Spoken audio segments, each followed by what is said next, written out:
Greetings, fellow alchemists, and welcome to Wordplay Wizardry. Hopefully, you enjoyed our world-building exercise. In case you missed it, click on the link below. But I do want to expand on that. Show the progression of a bigger city. Maybe even touch on some other genres. But not today. For this episode, I've got something else in mind. If you've been following along with these videos and working alongside them, by now your project or story should have a good head of steam behind it. Setting, internal structure, characters, and a very basic breakdown of events. A history. If you've done your job, by the time you get here, your world should be humming along, functioning just fine. It's merely waiting for the inciting incident to come along and break it. You may have heard that term before, inciting incident. It refers to the single act that changes the status quo. It is the whole reason for you telling said story. I want you to remember that term, inciting incident, because it will be important. In fact, it'll be vital. However, before we arrive at your inciting incident, we've still got a few things left to cover. Just a few. With this video, we're going to be tackling one of those. Now, in terms of writing rules, there's dozens. Many suggested by famous authors, others suggested by grammar and literary specialists. But did you notice how I said the word? Where I put the emphasis? It is writing, not writer.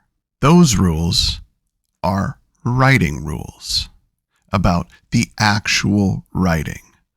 What we're going to discuss today is rules for you, the writer. And as an added bonus, I'll let you know which of them you can break or ignore. So, let's dive right in. Rule number 1. Read.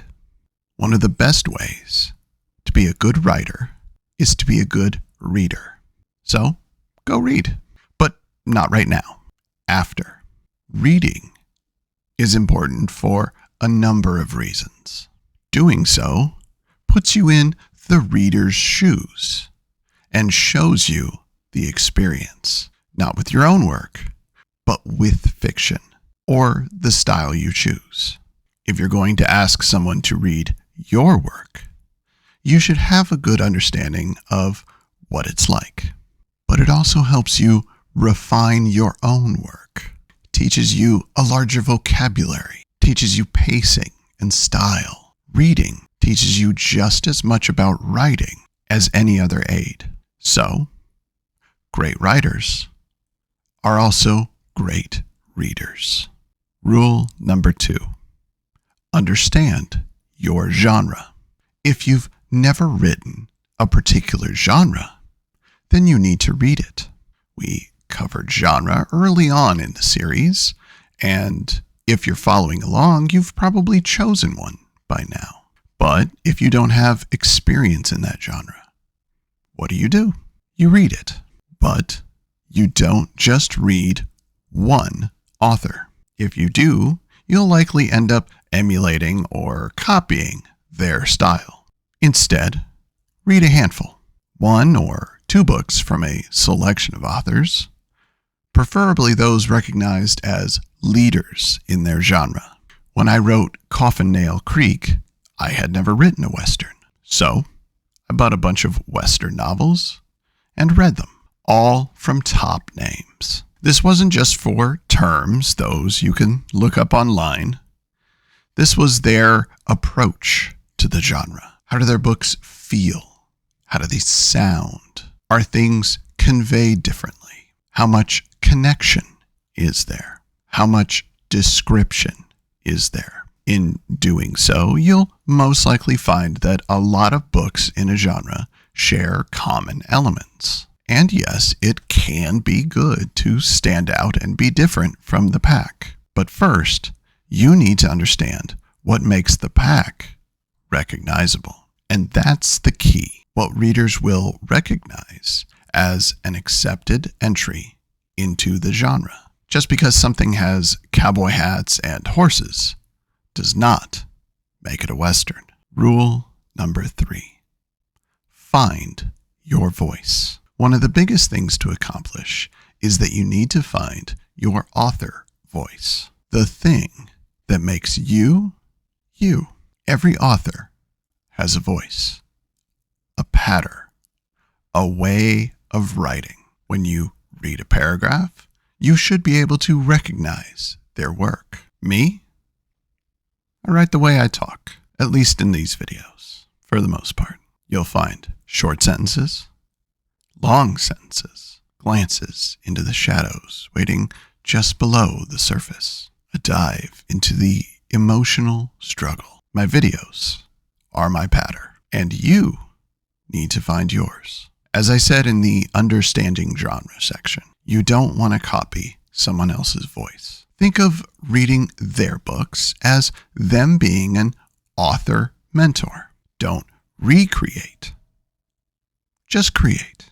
Let them guide you, but not down a well-worn path. Let your author voice make you stand out in the crowd. Now, I will admit that from time to time I do change my author voice, but that usually happens with a change in genre. That way, each genre sounds a little different from the last and sounds similar to others. Rule number 4, write for you. This one may seem counterintuitive, but it's true. A big point is that you should be writing a story that you want to read, one that you want to tell. When you make it interesting for you, it'll be easier to write, and your passion will absolutely show on the page. Writing should not be a chore, and if it's a story that you don't particularly enjoy, it'll be like walking through mud. You'll go slow, and you'll get stuck a lot.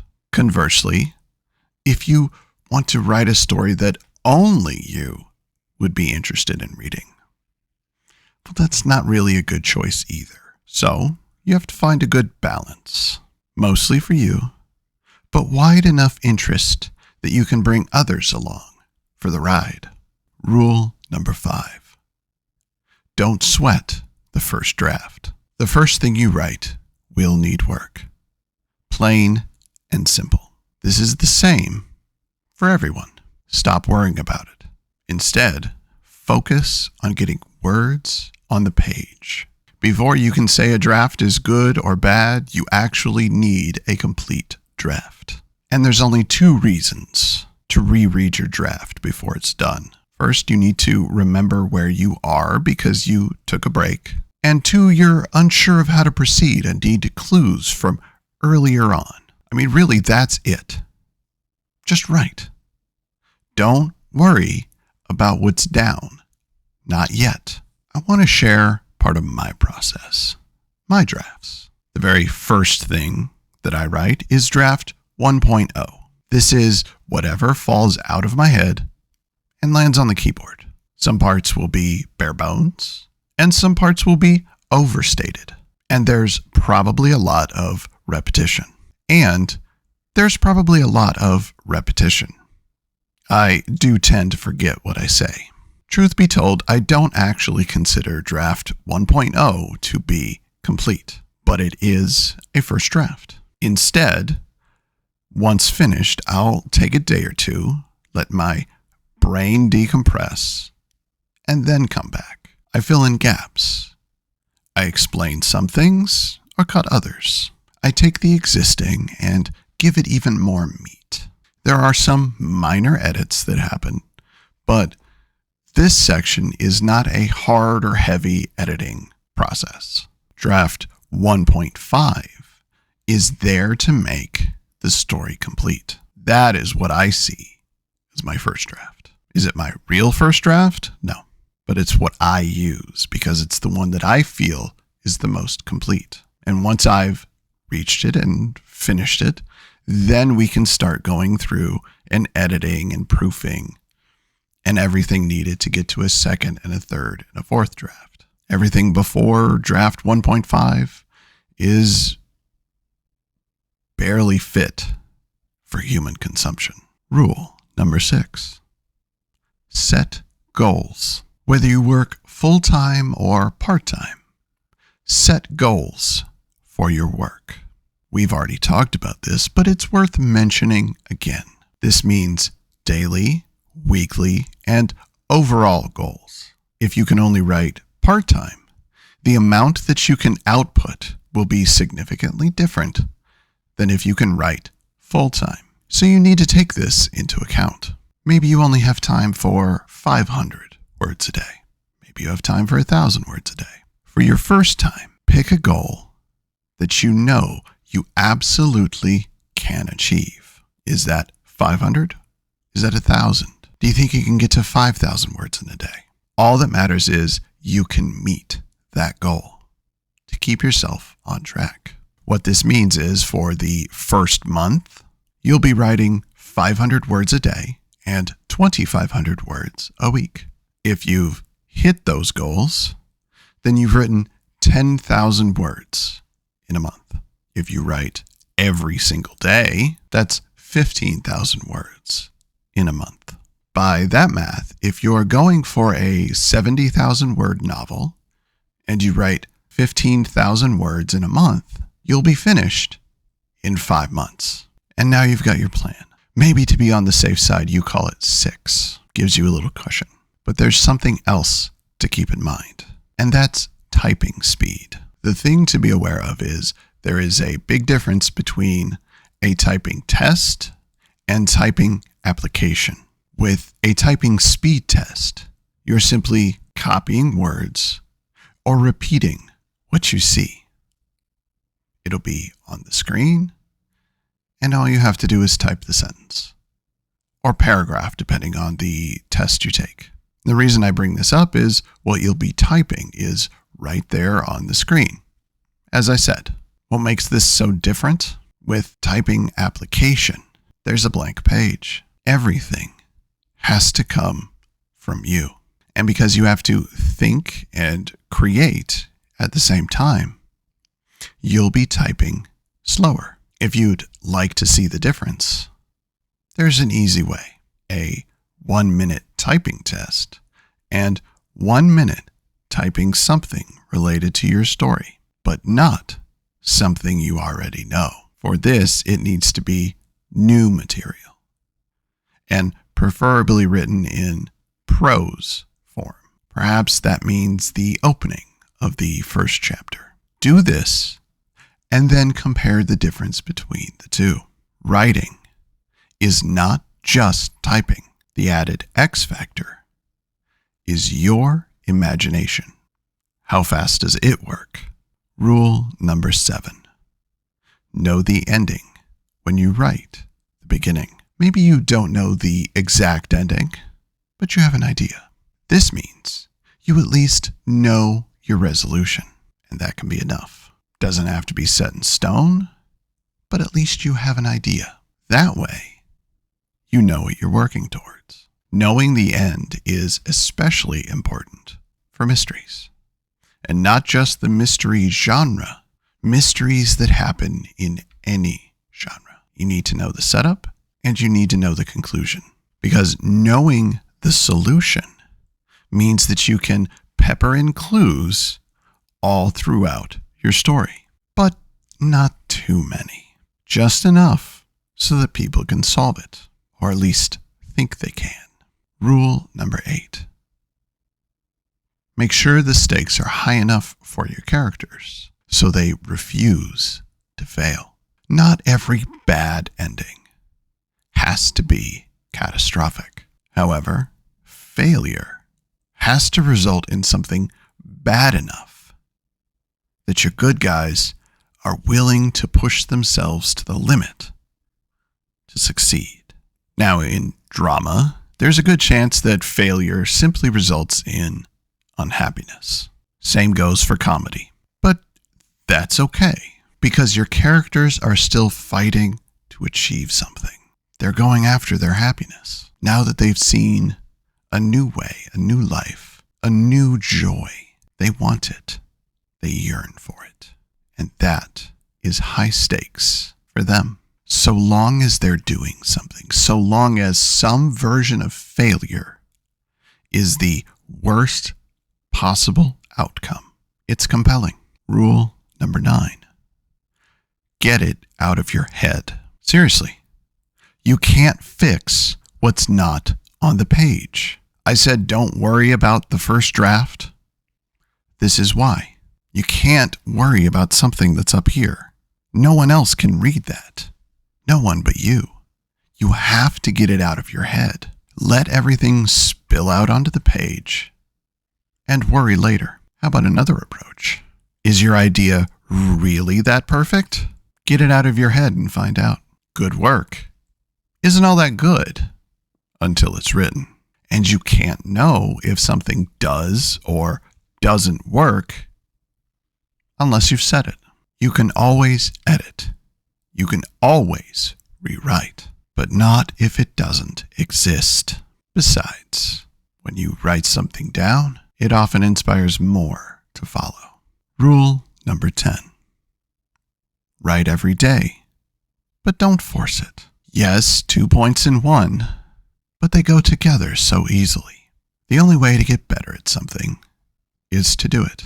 Reading alone does not make you a great writer. You have to write. At the same time, you can't just force a story to appear. It has to flow. It has to be natural. Contradictory? Only on the surface. Instead of writing where you're stuck, write something else. Explain something else. It doesn't have to be a chapter in the story itself. It doesn't have to be a part of that. It could be related to the story. Maybe it's something just for you, something that relates to the story that you'll need later. Maybe not within the bounds of the story, but you explain something shrouded and you do it for yourself. So you have a better understanding of what's going on behind the scenes. 10 rules, 10 guidelines to keep in mind before you even start your story. Now, I did say in the beginning, I was going to let you know which of these you can break. Can you guess? And the correct answer is none of them. Each and every rule is important. Each one of these will make you a better writer. Of course, you can bend a few of them, but that's different than breaking. You do need to understand your chosen genre, but maybe you do it with less books. If you only set an end word count, how long you want your story to be, that's still setting a goal, just not daily or weekly. Maybe you don't know the full ending. You just have an idea. As long as you don't want to write mystery, that can still work. I have a theory, one that I'll mention several times in this series, and that is that after a while, the story starts to tell itself. Partway through its telling, the story becomes organic, almost like a living being. The choices made in the beginning will often change where the story goes. It becomes different than what you planned, but that's okay. Lean into that, even if it means the ending gets cloudy, because eventually the story will tell you its own ending. Now, to be fair, what I asked was kind of a trick question. Writer rules are much harder to justify breaking. Writing rules, there are a number that you can bend and break, that you don't have to pay attention to. Not always, but you can. Writer rules help you. And by not adhering to them, by not following them, you're doing a disservice to yourself. Grammatical rules can bend in favor of style. But getting better at your craft is not where you want to cut corners. I follow these rules. Do you have to? Technically, no. But you should be aware, if you type in rules for writing, you're going to see these pop up time and time again. The only difference is that I left out writing rules from this list. I'll discuss those when the time comes. But everyone suggests you should read. Everyone suggests getting your first draft out of the way and not worrying about it. Everyone suggests to just write. Not everyone will explain as in depth as this, but they will still recommend these rules. So, before you start writing, do some reading, do some research, write a few practice pieces, explore, design, create. Get yourself ready for the story that you want to tell, and then let it tell itself through you. It's not actually talking. For now, let's end the video before we get too in-depth with any of the points. Thank you so much for tuning in. As always, if you'd like to see me expand on any of the topics, leave a comment below. Don't forget to like and subscribe. And if you're enjoying what you watch, leave a comment. Until next time, fellow alchemists, take care.